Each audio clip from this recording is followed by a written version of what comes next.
Hello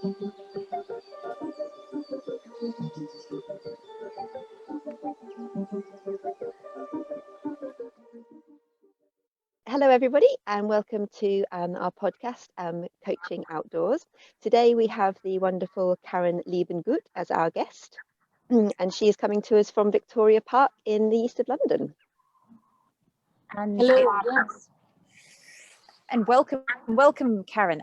It would be great if you could introduce yourself to our listeners. hello, and welcome. I'm really delighted to be here. Thank you for the invitation. So my name is Karen. I'm a coach and mindfulness teacher, and I live in and work in East London. And where I'm currently walking, that's Victoria Park, where I see most of my coaching clients outdoors. And it's looking absolutely beautiful there today. And we were just discussing before we started our recording, with each of these recordings, we hope to all be outside. But this is actually the first one we've managed, all three, me, Anna Marie, and our guests to be outside. So it's wonderful to see nature at its finest, both down in London with Karen. Anna Marie's in Wiltshire, and I'm up here in great outdoors in Scotland. You can see the Isle of Bute behind me as well. So it's lovely for us all to be outside. Karen, it would be lovely if you could start off by letting our listeners know what your earliest memory is of being outdoors and why you personally love the outdoors so much. Yeah, it's a wonderful question, and I really love talking about it, and very few people ask me about it. But really what I'm doing now with my clients goes back to my early childhood. And I really have to thank my mother for my love and compassion, passion for nature and compassion. And because we would go out into nature every weekend. She really loved nature and being outside. So my sister and I really benefited from it. And I think my earliest memory goes back to when I was 5. But, I know that we would go out earlier than that, when I was much younger. But my earliest memory is from a time when we would go into the woods and build things with sticks and branches, and we made a little den one day at the weekend, and we spent all day outside, and it was just so wonderful. I have such vivid memories of it, as though it was yesterday. And then we were sitting inside, and we would go back to it, to our den in the woods, many times, and have a picnic there and play. So yeah, just wonderful memories. And it's been really fascinating talking to different coaches and discovering, these happy memories that they have of childhood, and then how it's, been drawn into their career several years later. And it would be great to join the dots and discover a bit about your coaching backstory, and then how you made, the transition to working with coaching clients within the outdoor space. Yeah. And there really, there are many links, and it all goes back to my early childhood and spending so much time in nature and knowing how good I felt when I had spent time in nature. And I've known that from an early age. And I guess all my life I've been spending time in nature. Always doing long walks or long cycle rides, and I later had a horse, and I would spend time with her out in nature, going on long rides. So all my life I've spending time in nature has been a big part of my life, and for my physical and mental well-being, really. I've always known that. And then when I started to train as a coach, initially I was seeing my clients inside. I had a room within a health center, and I had 2 evenings a week. I hired this room and was seeing clients there, but something was missing. I wasn't really happy with that environment and setting. was a very small room. It wasn't my room. So it was quite impersonal. And for a whole year I was seeing clients there indoors and not feeling happy with it. And I couldn't quite put my finger on it, what was missing. And then in 2010, I did a retreat up in Scotland on Noida Peninsula. And it was a retreat that was part of my ecotherapy training. And part of that retreat was that we had to spend a whole day from dawn to dusk outside in nature. And we had to choose a spot about 10 square meters. And we were asked to spend a whole day there without any food, just drink and only a notepad, no books, no devices. And there was in my sit spot and just in my own company. And I was thinking and just being. And it was there that I had a real moment of, an aha moment, you could call it, or a little insight or idea that I could take my coaching clients outside. And it was just a wonderful moment, really. I was so excited about it. And I discussed it with my then coach, and she suggested, why don't you ask friends of friends to do a trial session outside in Victoria Park? And I did. So I asked 4 people to do a session with me for some feedback and how they liked it, and they all loved it. And that was really the beginning of taking my coaching practice outside. And that was in 2009. So no, that was 2010, 2011. I started taking my coaching clients outside. Yeah.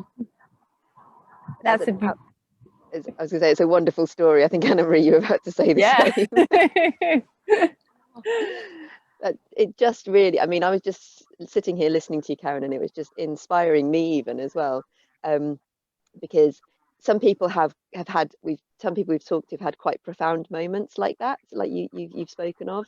I myself had similar experiences, and it's that realization moment, I think, as you described there, where you suddenly realize that the great outdoors has such great benefits for both mental and physical well-being, and those are things that we can tap into in the world of coaching as well. And it's a great segue into one of the topics that you've chosen to talk about today, and that's the sort of idea of the role that nature plays within our emotions and our mood and our behavior, and also with the coaching conversations themselves. Specifically about the weather. I mean, I mentioned at the start, we've all got actually some really lovely weather today.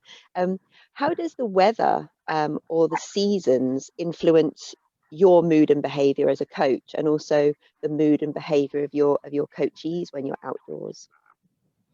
Yeah, that's a fascinating question. It does influence my mood, my behavior, and my clients' mood and behavior. But I do want to say that I often bring the weather into my coaching work. Because I think it's a great teacher in terms of being with what is and working with resistance to what is.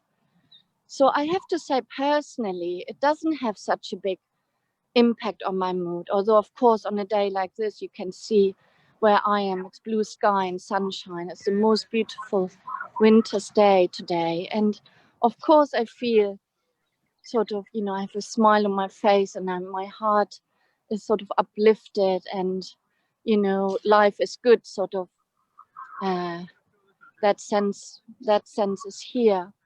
But even in gray weather or rainy weather, I just love being outside. And I think over time and all my life, I've learned and loved, in a way, to be outside and to be with the weather or the season, whatever it is, and to love what's there. There's something in every season and in every weather that is just wonderful as it is, and meets us where we are. I always like to say that every weather, every season meets us exactly where we are. So at the moment, of course, we are in winter. It's the darkest time of the year here in Europe, in the Northern Hemisphere.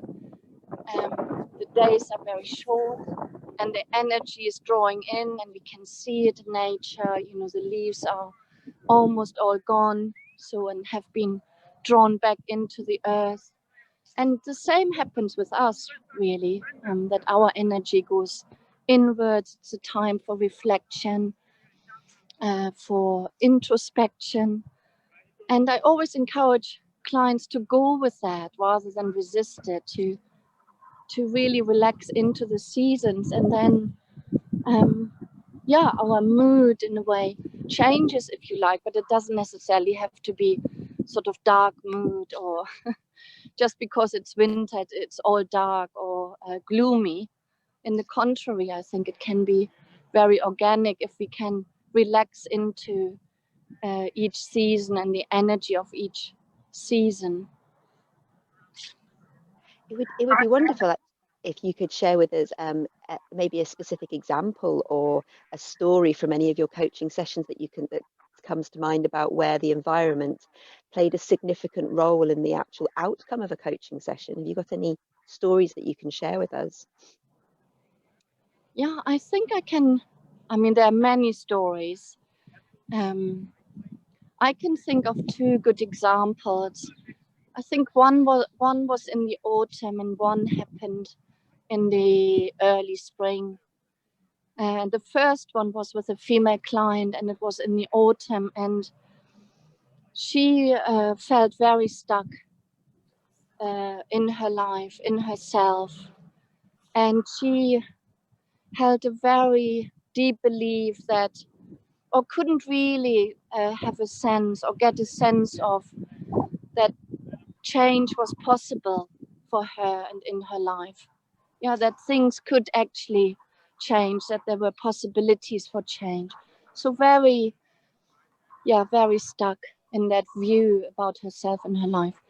And so we were walking, and it was this time of year that we've just had, where, you know, the trees were most beautiful, colorful, and the light was changing.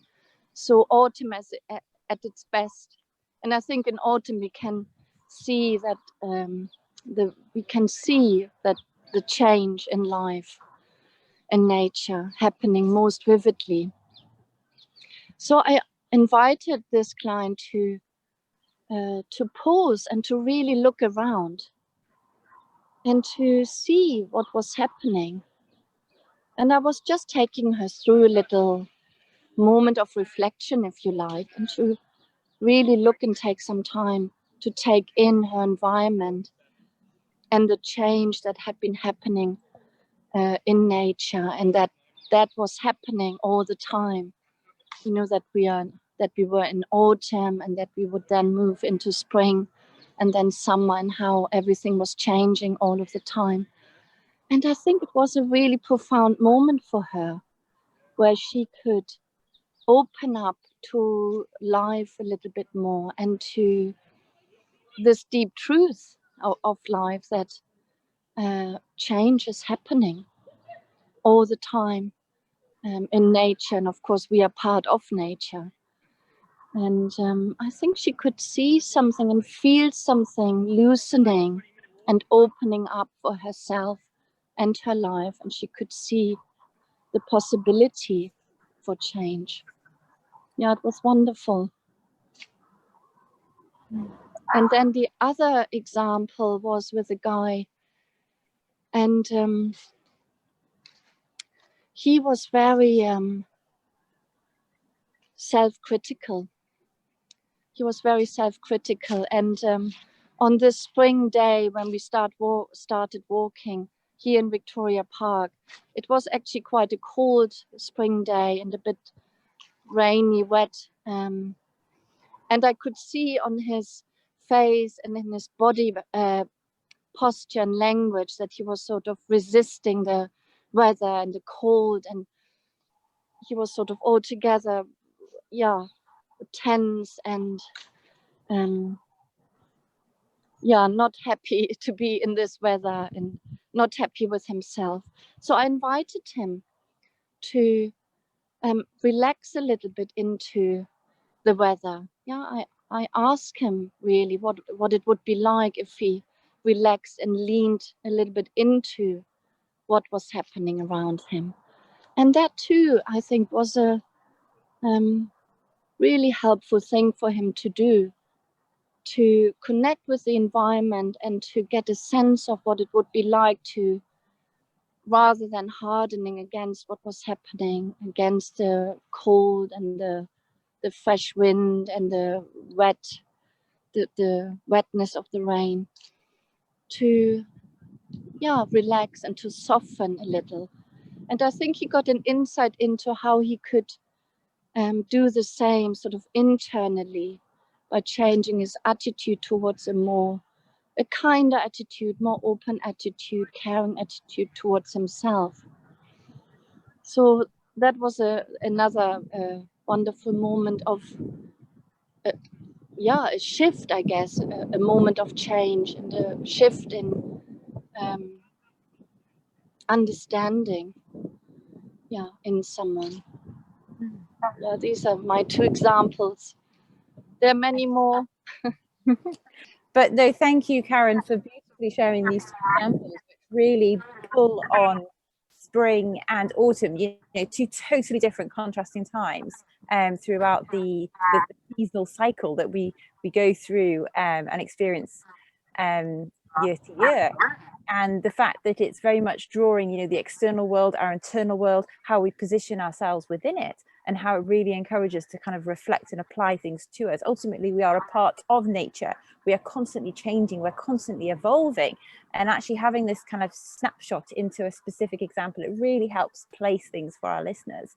And the other part of having, these experiential examples, it links to the theory. And we always want to kind of be really evidence-based. And how do we know? What is the proof? Where does that come from? And within the coaching world, there are many kind of models and theories that we can draw on. And it would just be really interesting to have an insight into, for you, what do you kind of base your coaching on? How do you center it? And what resources potentially that you could share? Yeah. As you say, there are many sources, and there's much research that's been done into the benefits of nature, why nature is good for us. It's, in a way, it's not rocket science, but we do like the evidence base, and that's fair enough. So my earlier studies really, when I started to take my clients outdoors, when I got interested into ecotherapy, ecopsychology, really took me to Arne Nies. He was a deep ecologist, together with John Seed in Australia and Joanna Macy. And I think the most influential study I read and book, which was by these three authors, was with the title Thinking Like a Mountain. A wonderful book. It's very hard to get these days, but I managed to get a copy at the time. And that book really confirmed what I had always known from my early childhood, which was about this it's not an idea, it's just a truth again of life, like how everything is changing, the impermanence of things. It's this idea of the eco self that is such a big part of deep ecology, that we are part of nature, just like everything else, rather than being the crown of nature, which really is very anchored in Christianity and Christian ideas. And that's very deeply resonated with me. And then later I discovered the writings of E.O. Wilson and his biophilia hypothesis, And then also, you mentioned this in our email exchange, Anna, the works by Rachel and Stephen Kaplan, who have termed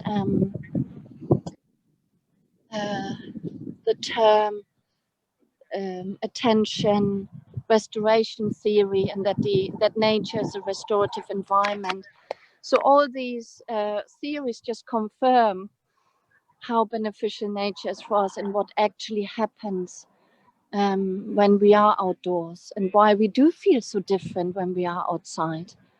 So all these sources are really helpful. And more recently, I've read and listened quite a lot to Ian McGilchrist. He's a neuroscientist, philosopher, and he has a lot to say. So I would really very highly recommend to everyone to listen to Ian McGilchrist and what he has to say. And he speaks of the 3 great estrangements that we all suffer from, particularly in the West. And one of the 3 great estrangements is our disconnection or alienation from nature, and how we all long to be part of nature or live more closely in nature, really, or in union and communion with nature. Yeah, these are some sources, and there's a lot more. And I would strongly recommend for those of you who like to read more around the topic, to look for those resources that Karen has just shared. And what we're going to do is we'll add them to our website. We'll have a resource section in the website, so we'll add the links in there to the books and the ART, attention restoration theory, some research papers that people can read, and the biophilia as well. Absolutely wonderful theory, that one as well. So there's, as you said, Karen, there's some great stuff out there for people who are interested in reading more about what the benefits are of nature, and also looking at it from that neuroscience perspective. And I'm really pleased you brought the neuroscience element into it there as well, Karen. I think some of our listeners will be very keen and followers of neuroscience and understanding what's going on in our brain and our body, and therefore helping our coachees to understand what's going on in their brain and their body, and why is vitamin D so important to us, and things like that. So those resources are wonderful. Thank you, Karen. Great ideas for people to read. So we've talked a bit about nature, a wonderful topic, which is at our hearts very much as outdoor coaches. The other topic that you've chosen to talk about, which we're also very fascinated about from a more sort of business perspective. So obviously a lot of our coaches will come from the world of business and from organizations. And it would be wonderful to hear your insights into how outdoor coaching is perceived by organizations and employers who are keen for their employees to have coaching, but might not necessarily be aware that there is such a thing as outdoor coaching. It would be great to get an insight into how your coachees organizations perceive this idea of being coached outdoors versus the more traditional indoor coaching. Yeah, I'm really pleased to see, and this has happened in more recent years, maybe in the last 4 years, 3 to 4 years.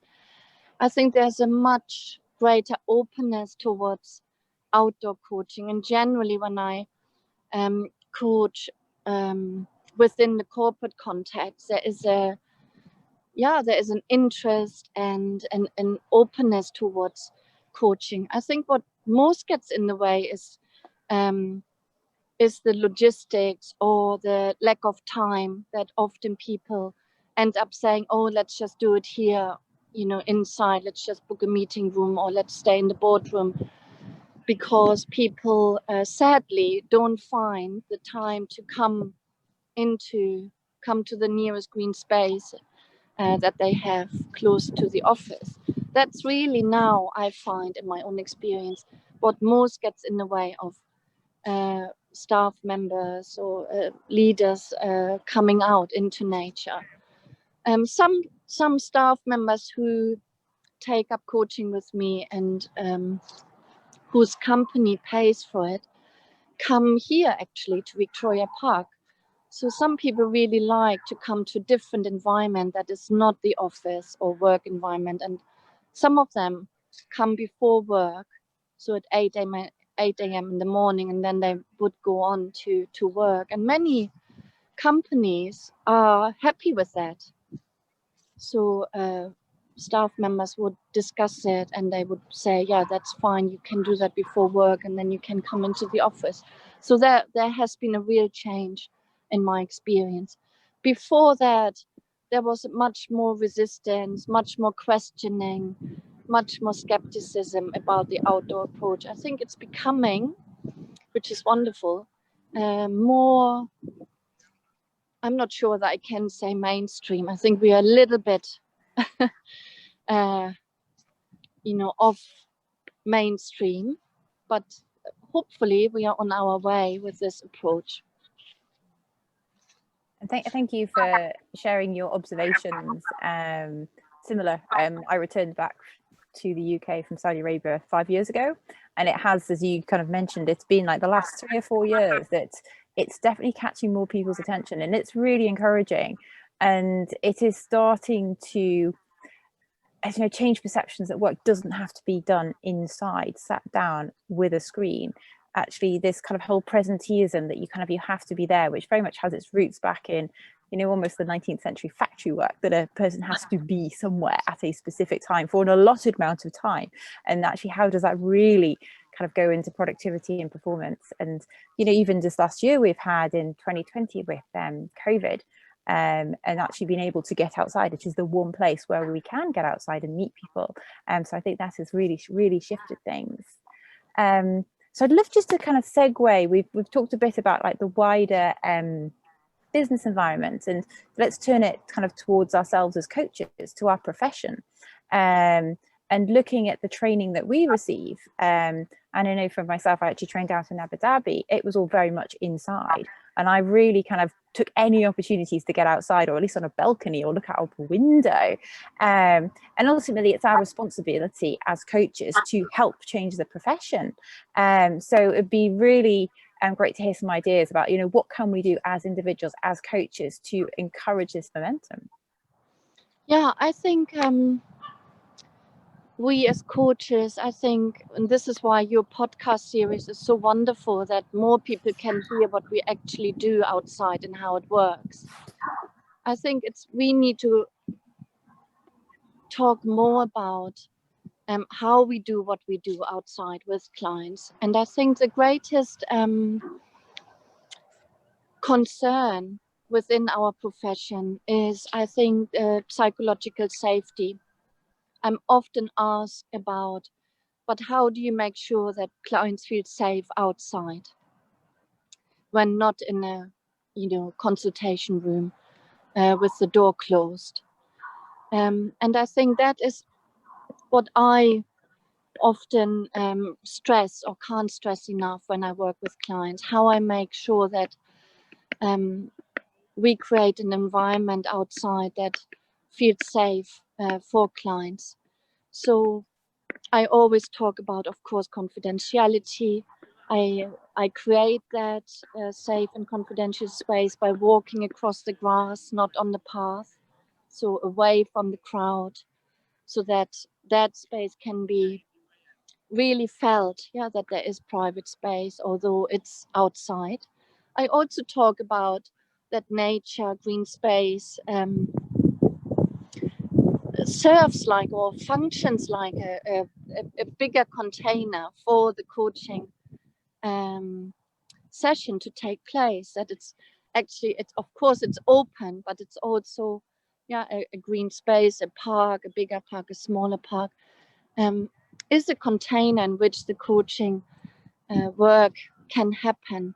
And I think it's very much for us as coaches to talk more specifically, I guess, about how we do and how we coach.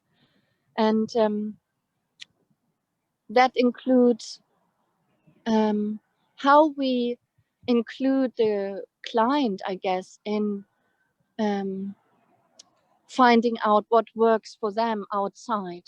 Recently, I was working with a client who suffers from ADHD, so she very easily gets distracted. So before I start coaching clients outside, I always have a taster session before someone signs up with me, and ideally that also takes place outside, so that clients can really get a sense of this way of working. And that's when I also always discuss what clients need to feel safe outside, which is a crucial thing I think we have to do as coaches, to find out together with our clients rather than making assumptions about what makes them feel safe. So this client who suffered from ADHD, she told me that she was very easily distracted by pretty much everything going on around her. And so what we did was we found a place here in Victoria Park that would feel safe for her to do the work, because she loved the idea of being outside. And so I asked her, what would make you feel safe out here? And we found over there, I'm just walking towards it, there's a pond, and it has like little wooden jetties, and they are quite secluded. And we found one of them, and she really liked that spot. And that's where we would have all our sessions. And that was in the summer. That worked well. So I would bring something to sit on, and we would meet at our meeting point and slowly walk over here, and then we would sit there. And all we had in front of us was the water of the pond. So it was very still, very peaceful, and it worked really well. So I think, yeah, we really have to do this job of being very clear about how we work and how we make sure people feel safe in our work. And what you've just described there, Karen, goes back to what we were talking about a minute ago about research and the theories behind what the benefits are of outdoor coaching, because your example there describes perfectly the soft fascination element of attention restoration theory. And for those people who are listening who haven't read up about this, I would highly recommend it. And the attention restoration theory basically suggests that there are 4 reasons why natural environments help us to restore our ever depleted selves and our brain functioning and our cognitive capabilities. And one of the ideas is this idea of soft fascination. So the outdoors provides us with so many opportunities to see things, but they don't assault our senses. They don't take our attention away. They allow us to be and to be calm and to sense them and see them, touch them, feel them, hear them, but they don't take our attention. They're very soft in terms of attention seeking, which helps us to therefore restore ourselves and our attention. And that example there, Karen, was a perfect example of this, that lady sitting and being able to just see water. Yeah. Lovely soft fascination for her, especially if she herself does struggle from attention ADHD, as you suggested there as well. So brilliant example, Karen. Yeah, and we also know from neuroscience that when we are in nature, our brain waves slow down. Yeah, that goes with the research work from that's within the attention restoration theory. Yeah, our brain waves slow down just by being in nature, walking or sitting. Yeah, and so provides a much calmer mental state for us. Yeah, without doing anything. Well, Karen, this has been absolutely wonderful to chat to you today. We've covered some absolutely amazing topics in our conversation, and I wish we had time to talk all day, really. But it's been wonderful to listen to you and for you to sharing your experiences.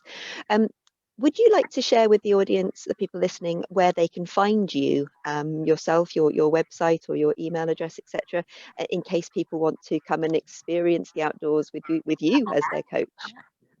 Yeah, so the best thing I think is to go to my website. It's www.greenspacecoaching.com. That's greenspacecoaching.com.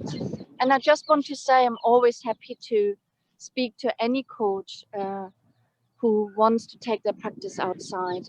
I often get contacted by people who are curious about how I work, and I always make time for a chat about how I work, and because I think it's really not rocket science, but we do have to feel that connection to nature if we want to take our clients outside. I think we really have to feel it inside to do the work outside. I'm always delighted to share what I do and my experience of coaching outdoors. And thank you with your generosity in extending that invitation to our listeners. And I know that on my own coaching journey, I have learned so much from other coaches who've been so kind to make space. And I think it's part of like the collaboration within the coaching community, which is just a real pleasure to be a part of. It's a part of that kind of giving back and sharing your knowledge, and actually that kind of insight into someone else's experience. It really kind of can help formulate actually where you want to go, because coaching is such a diverse subject. And you know, this whole creation of a outdoor coaching community, all about kind of sharing best practice, sharing evidence, sharing ideas, touching on the practicalities. Ultimately, we're on a mission to encourage, you know, coaches to take their practice outside safely, and also how does that then impact the bigger kind of, you know, business world. So once again, a big thank you. It's been some fascinating topics, very much dipping into nature and then the wider system. We would love to have you back at some time in the future. You're clearly a wealth of knowledge. And I would just like to signpost our listeners to other episodes that we have recorded. They are all on our website, which is www.coaching-outdoors.com. That's coaching-outdoors.com. And yeah, check out the other guests that we have had. Right. Thank you very much.